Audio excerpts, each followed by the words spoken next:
Greetings punks, goths, metalheads, herberts and herbetters. My name's John and this is the Health Anarchist channel and you're very welcome to come on board. So let's load up those barrels of rum, hoist the skull and crossbone flag and kill all the rich and send them off the plank. And if you're watching this channel, please don't forget to support it and give us a subscribe on the button below and give us a like too if you like this video. So I'm just out on my health walk today, so I've sat down for a moment halfway to have a chat with you guys for a moment, and I want to talk about what it's like being an alternative person into walking and hiking. So first off the bat, it's not the stereotypical thing for alternative people to be into, the cheesy old cliches, it's all sex, drugs and rock and roll all the time. And while those things are all right, you can't be doing them all the time. And anyone who does, there's either something wrong with them or they're a compulsive liar, to be honest. But there's even some alternative people who might think it's a bit nerdy doing walking and hiking. But, you know, it doesn't matter. The vast majority of alternative people are broad-minded. And being dressed like me, you do sometimes get some funny looks when you're on hikes, especially when you're on the famous ones like Kinder Scout and Snowdon and places like that. People just don't expect an alternative person or alternative people to be out there walking. But most of them are pretty friendly and say hello. There's only a few who are pretty miserable and don't know how to react or are scared of talking to the alternative weirdo freak. But my experiences as an alternative person walking on the whole are positive. It's mainly nice people you get out walking, especially when you're going far out into the countryside. All the arseholes can't be arsed going out walking that far and certainly couldn't be arsed walking up a hill. So that's my opinion. So I've always been interested in walking since I was a little kid.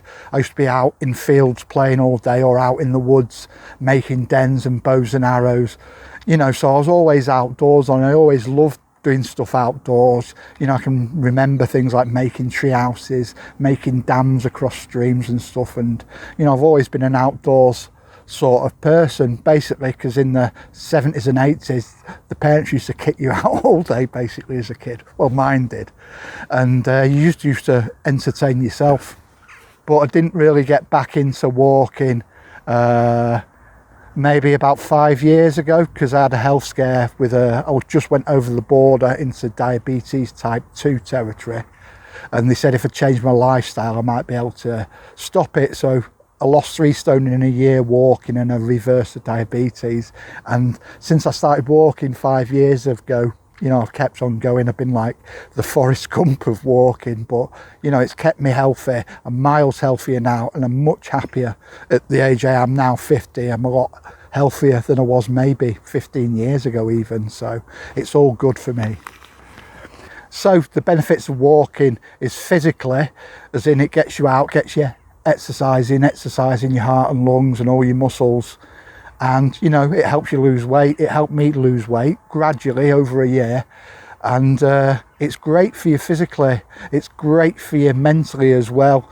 You know, if you suffer from anxiety or depression like I do, it's great getting outdoors, walking off some of that anxious energy and getting in calmer, more pleasant, relaxing surroundings, being with nature. It can be great for anxiety. I'm not saying it's going to cure it, but it can certainly take the edge off it. Wow, so it's getting pretty hot today already. And it's not even in the heat wave yet. The heat wave is Sunday, Monday and Tuesday. So what I'm going to do on those heat wave days, I've got some local shaded woodland walks and I'm going to be going out walking but keeping in the shade, making sure I've got drinks with me, put on your sun screen, and just keeping myself safe. And that's what I advise you to do, and especially look after your pets in this hot weather, make sure they're okay. Another good thing about walking, and this is particularly true amongst the alternative people that I do know who like walking, is it can enrich your life, because you can go out there finding wildlife, animals and stuff, seeing stuff in nature, and a lot of people are interested in that. And also you can go out finding interesting places like historical places, old castles, abandoned buildings, things like that, ancient pagan sites. So yeah, it can enrich your life, and you know, we only have a short time on this planet, so you might as well live, you know, your best life possible. So you don't want to be sat at home cooped up in a room all day. I mean, unless you love that, but it's not exactly a very enriching life, is it? And it's not a natural one either, because you're going to be missing that vital vitamin D. You get outdoors from the sunshine, and vitamin D is very important. So solo walking versus group walking, what do I do? Well, the vast majority of the time I'm out walking on my own, and I do like the peace of mind and the quiet of being on my own walking, but I also think it's very important to do social walking when you can, with a friend or two or more, and I do those about once a month, though I do more with just maybe me and another person more often than once a month. But with the social walks, we started off a group for alternative people, an alternative people's walking group, and it's been fantastic, and it's really picking up now. So we meet up once a month, we go on a group walk, have a bit of chatting and socialising, a bit of a laugh, and we usually end at a pub, so that's fantastic. That's in the Greater Manchester area. Now, if you don't have one near you, I very highly recommend you set up your own alternative people's group walks wherever you are in the world, and you'll soon see the benefits of that. So what are the costs of walking?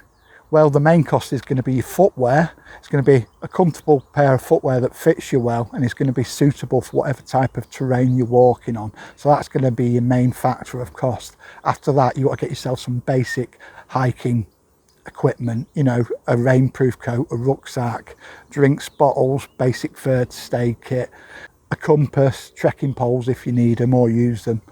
So that's the main cost. And other than that, I'd say it's going to be, if you've got a car, it's going to be car costs, running the car, and fuel costs, or public transport costs, because to get to some of the places that are fantastic and inspiring to walk, you might have to travel a bit, whether that's either in your own vehicle or on public transport.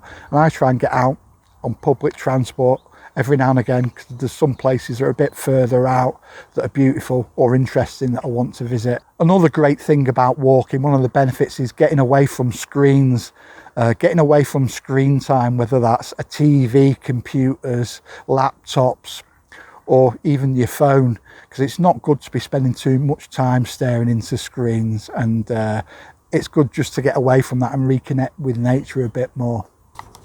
So thanks for coming and watching this video today. I hope you did enjoy it. If you did enjoy it, please don't forget to give us a like and subscribe. And until the next video, keep yourself very safe. Take care now. Bye.